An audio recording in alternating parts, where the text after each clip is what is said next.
6 for the EV, riding around my city. You should come ride with me, yeah. Feel me if you hear me, sip water like a fish, sip box water to the gillies, yeah. This a new wave, this a takeover. Do it for the future, time to get a world of makeover. Time never stops, no, the timing is not. Time to clean up the block. Streets been a mess, how can I breathe? Smoke in the air, pure gasoline. I see. Yo, what's good, family? It's your boy Damon up in the building. We Talk Hawk TV, We Talk Hawks Daily. Here to talk about these Atlanta Hawks, man. You know, hey, family, I was driving home from work the other day. I think it was a Thursday. And I was listening to 92.9 The Game. And I was listening to Carl and Mike Bell talk about what could we do to fix the Hawks. I want to call in, but, you know, I understand. And, you know, on the radio, they don't have that much time. So I said, you know what, I'm going to make a video because, one, you know, you don't really get that much time on the radio. Two, the callers that I heard up there, like, made 0 sense. You could tell they just Trae Young fans. They don't really follow the Hawks for real. But let's talk about it. What can we do to fix the Atlanta Hawks? So let's start by looking at our let's look at the cap. Okay. Are we in a position to add people that could help us? Not really. As you scroll down, you look at the cap space, and we are $1 million. Let's look. Okay, luxury tax. The luxury tax threshold, $150 million. Okay, we write down here. $150 million. Right now, after the trade deadline, we at $148 million. Current luxury tax space, we have $1.6 million before we hit the tax, the luxury tax threshold. So let's keep it real. They wasn't gonna add anybody to make a difference. Okay.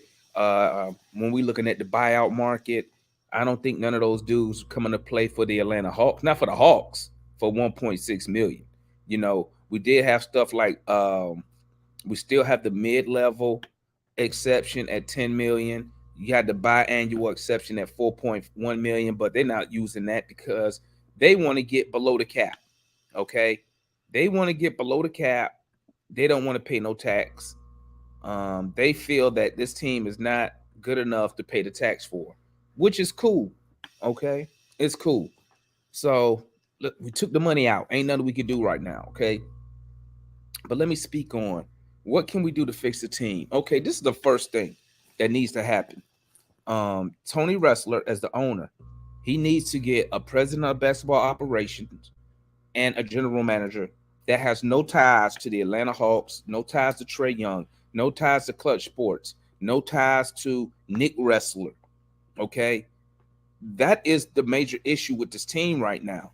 You know, people like to talk about Nate McMillan, but you got to understand what a lot of people missing out on. Nate McMillan don't want to be here. He tried to resign. According to the reports, he wanted to resign. The Hawks talked him into staying.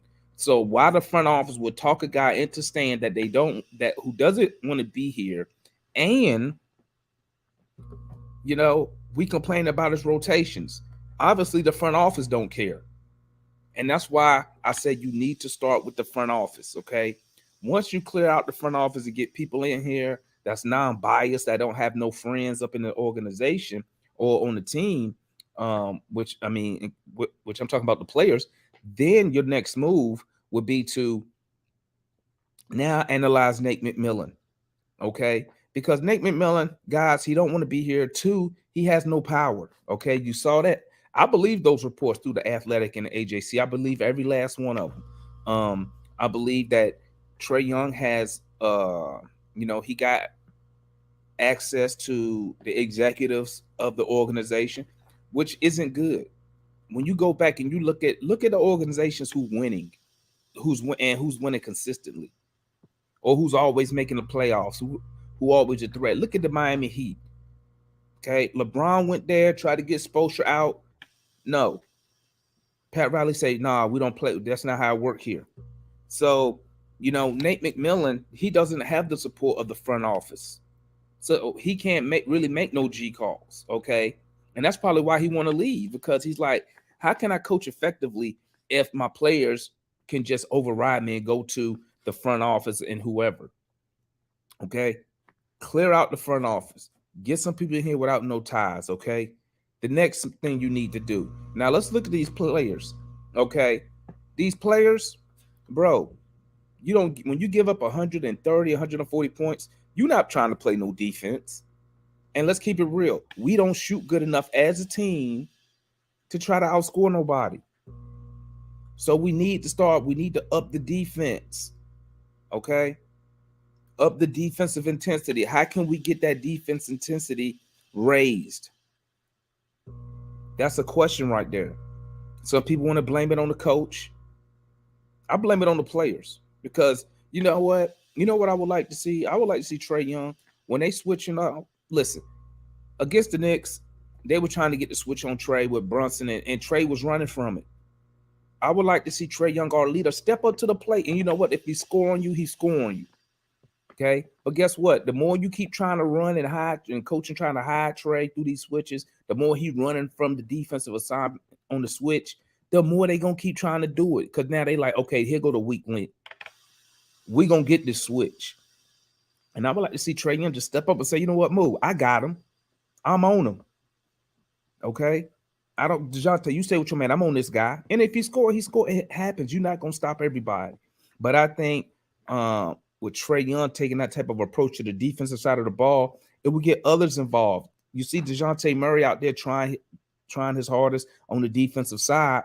We need more help. Okay? And we know defense is mostly effort. Okay? Offensive side of the ball, listen, we go as Trae Young goes. Trae Young is having a career low shooting. Okay? So we need other players. They got to step up and help up for that. Okay? Trae Young, he's been out there, double-digit assists.